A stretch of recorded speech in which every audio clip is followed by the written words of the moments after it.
Hey all, good evening. So இன்னைக்கு நான் என்ன பிளான் பண்ணியிருந்தேன்னா, ஒரு ஸ்டடி டைம் டேபிள் போட்டுட்டு ரிமைனிங் ஃபாலோ பண்ணலாம். 1 வீக்குக்கு ஒரு பிளான் போட்டுட்டு தென் அதை ஃபுல்லாக ஃபாலோ பண்ணிவிட்டு தென் அனதர் வீக்குக்கு போடலாம். ஏன்னா ஃபுல்லாக போட்டால் ஃபாலோ பண்ண மாட்டேறேன் நான். ஸோ நீங்களாம் எப்படின்னு தெரியல. ஸோ நான் வந்து ஃபாலோ பண்ண மாட்டேன். ஸோ இந்த ஒரு டெக்னிக் நான் ஃபாலோ பண்ணேன். ஒரு 2 to 3 டேஸ்க்கு ஃபாலோ பண்ணேன். எனக்கு ஒர்க் ஆச்சு. ஸோ அதான் உங்கள்கிட்ட ஷேர் பண்ணலான்னு வந்திருக்கேன். ஸோ நான் போட்ட டைம் டேபிள் உங்களுக்கு காமிக்கிறேன். ஸோ இதுதான். நம்ம எல்லாருமே எடுத்தோடனே ஒரு 15 ஹார்ஸ்க்குலாம் கன்ஃபார்ம் ஸ்டடி பண்ண முடியாது. ஸோ ஒரு சப்ஜெக்ட் ஏ, பி, சின்னு ஒரு 3 சப்ஜெக்ட்ஸ். இப்போ சப்ஜெக்ட் ஏன்னா காஸ்டிங், சப்ஜெக்ட் பின்னா ஆடிட்டிங், சப்ஜெக்ட் சின்னா எஃப்எம்எஸ்எம், அந்த மாதிரி ஒரு 3 சப்ஜெக்ட் நான் எடுத்திருக்கேன்ல. குரூப் 2க்கு எடுத்திருக்கேன் நான்.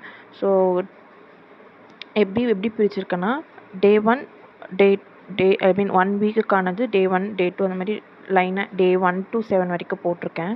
ஸோ டே 1 அப்போ சப்ஜெக்ட் ஏன்னா காஸ்டிங் வந்து மார்னிங் வச்சுட்டு பி வந்து ஆஃப்டர்நூன் வச்சுருக்கேன். ஆஃப்டர்நூன்னா பின்ற சப்ஜெக்ட் என்ன ஆடிட், அது ஆஃப்டர்நூன். சி வந்து எஃப்எம்எஸ்எம் வந்து நைட்டுக்குன்னு வச்சுருக்கேன். அதுமாதிரி டே 2க்கு வந்து பி வந்து மார்னிங் போட்டிருந்தேன்னா பின்ற சப்ஜெக்ட் என்ன ஆடிட் வந்து மார்னிங், சி ஆஃப்டர்நூன்றது, சின்ற சப்ஜெக்ட் என்ன எஃப்எம்எஸ்எம், அண்ட் ஏன்ற சப்ஜெக்ட் காஸ்டிங். அந்த மாதிரி 1, 4 அந்த மாதிரி ஸோ நம்மளுக்கு ஒரு லாட் கிடைக்கும் அந்த மாதிரி. அதே மாதிரி டே 7க்கு ஒரு மார்க் டெஸ்ட் எழுதிடலாம். லாஸ்ட்டு என்ன படிச்சிருக்கணும் இது வரைக்கும் அதுக்கேற்ற மாதிரி கொஷின்ஸ் எல்லாம் அரேஞ்ச் பண்ணிவிட்டு எழுதிடலாம் ஒரு டெஸ்ட் மாதிரி அப்படின்னு சொல்லி பிளான் பண்ணியிருக்கேன். ஸோ இதை நான் ஃபுல்லாக ஒரு ரிசர்ச் பண்ணி ஒரு பிடிஎஃப் மாதிரி வேர்ட் மாதிரி டைப் பண்ணி வச்சுருக்கேன். என்னென்னா இந்த டெக்னிக்கில் வந்து 25 மினிட்ஸ் நம்ம வந்து ஸ்டடி பண்ணணும். டைமர் வச்சுட்டோ எல்ஸ் எந்த டிஸ்ட்ராக்ஷனும் இல்லாமல் லேப் வச்சுருந்தீங்கன்னா லேப்பில் 25 மினிட்ஸ் டைம் செட் பண்ணிவிட்டு 5 மினிட்ஸ் நம்ம பிரேக் எடுத்துக்கிட்டு படிக்கிற மாதிரி ஒரு பிளானு. ஸோ 25 மினிட்ஸ் ஃபுல்லாக எந்த டிஸ்ட்ராக்ஷனும் இல்லாமல் ஒரு 5 மினிட்ஸ் பிரேக்கில் ஸோ வாஷ்ரூம் போகிறதோ லைக் ஒரு குட்டி வாக் வீட்டுக்குள்ளேயே பண்ணுறதோ அந்த மாதிரி ஒரு இது ஃபாலோ பண்ணலாம்.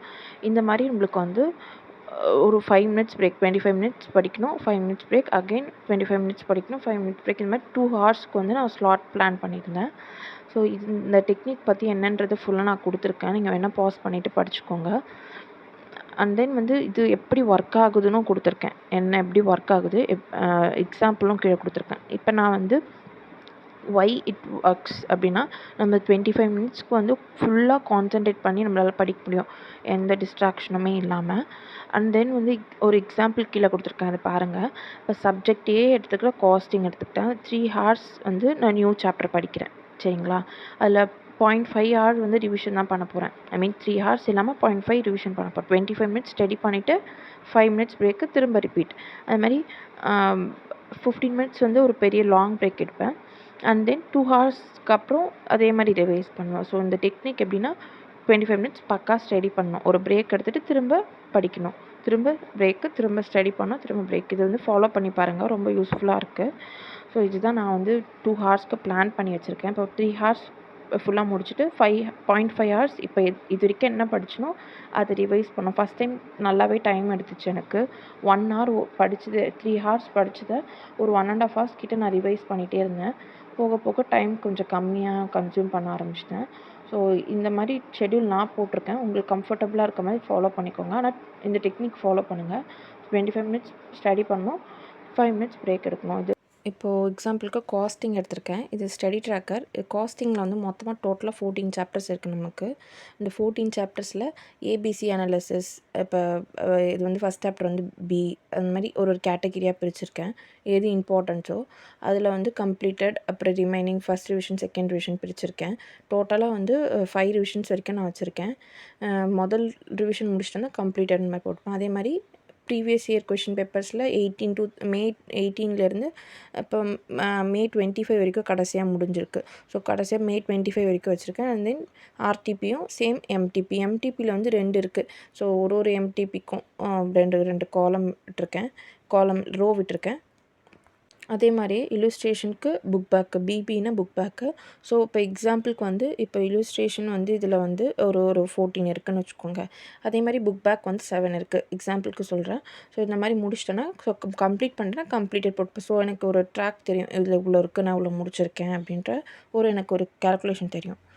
ஸோ அதே மாதிரியே வந்து இது நம்ம ஒரு சாப்டருக்குமே இல்லுஸ்ட்ரேஷன் எவ்வளோ இருக்குது, புக் பேக் எவ்வளோ இருக்குன்னு ஃபாலோ பண்ணிக்கலாம். நம்ம ஒரு சாப்டர் முடிச்சிட்டோன்னா இதுலேயும் ட்ராக் பண்ணிக்கலாம். இது முடிச்சுட்டு இந்த இல்லுஸ்ட்ரேஷன் புக் பேக் முடிச்சதுக்கப்புறம் சேம் அந்த இல்லுஸ்ட்ரேஷன் புக் பேக் இப்போ ஃபஸ்ட் சாப்டர் வந்து காஸ்ட் ஷீட் நான் கம்ப்ளீட் பண்ணுறேன்னு வச்சுக்கோங்க. அதே மாதிரி ப்ரீவியஸ் இயரில் இருக்க காஸ்ட் ஷீட் கொஷின் பேப்பர்ஸ், அதேமாரி ப்ரீவியஸ் இயரில் இருக்க ஆர்டிபி எம்டிபியில் இருக்க கொஷின்ஸு அண்ட் தென் என்னென்ன இருக்கோ அப்படியே சைமல்டேனியஸாக ஒரு சாப்டர் முடிக்கணும்னா அதுக்கேற்ற மாதிரி எல்லாமே முடிச்சுட்டு வந்துடலாம். ஸோ தட் நம்மளுக்கு வந்து கொஷின் பேப்பர் நம்ம பண்ணுறோன்ற ஒரு ஃபீலே இருக்காது. எம்டிபிலையும் 2 இருக்கும். ஸோ எம்டிபிலையும் முடிச்சுட்டு வந்துடலாம். இது வந்து காஸ்டிங்கோட ப்ரீவியஸ் இயர் கொஷின் பேப்பரோட சஜஸ்டட் ஆன்சர்ஸ் வந்து டவுன்லோட் பண்ணி வச்சுருக்கேன். இந்த மாதிரி ஒரு சப்ஜெக்ட்டுக்கும் நான் எடுத்து தனித்தனியாக வச்சுருக்கேன். இதில் வந்து மே 2011லேருந்து இருக்குது என்கிட்ட. நவம்பர் 2011லேருந்து இருக்குது. எல்லா கொஷின் பேப்பர்ஸுமே தனித்தனியாக ஒரு இயர் போட்டு எடுத்து வச்சுட்டேன். இப்போ டோட்டலாக 25 கொஷின் பேப்பர்ஸ் வச்சுருக்கேன். இதில் வந்து மே 2011 to 2017 வந்து ஓல்டு சிலபஸ்து. இப்போ நியூ சிலபஸ் இருக்கிறது ஃபாலோ பண்ணிக்கலாம். ஸோ அதனால் தனியாக டவுன்லோட் பண்ணி வச்சுக்கோங்க, ஈஸியாக இருக்கும். இது வந்து நவம்பர் 2011ஓட கொஷின் பேப்பர். இதில் cost accounting and financial management இருக்கும். ஆனால் நம்மளுக்கு வந்து cost and management accounting name change பண்ணிட்டாங்க. சில கொஷின்ஸ் வந்து அதுலேயும் இதுலேயும் சேமாக இருக்கும்.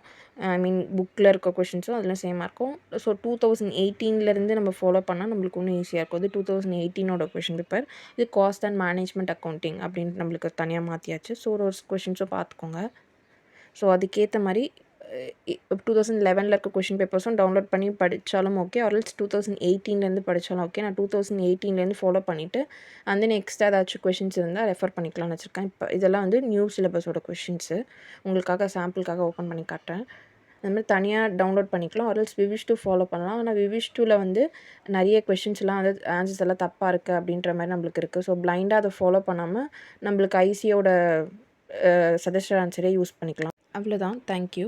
ஸோ இது பிடிச்சிருந்தா share, subscribe and like, comment எல்லாம் பண்ணுங்கள். தேங்க்யூ.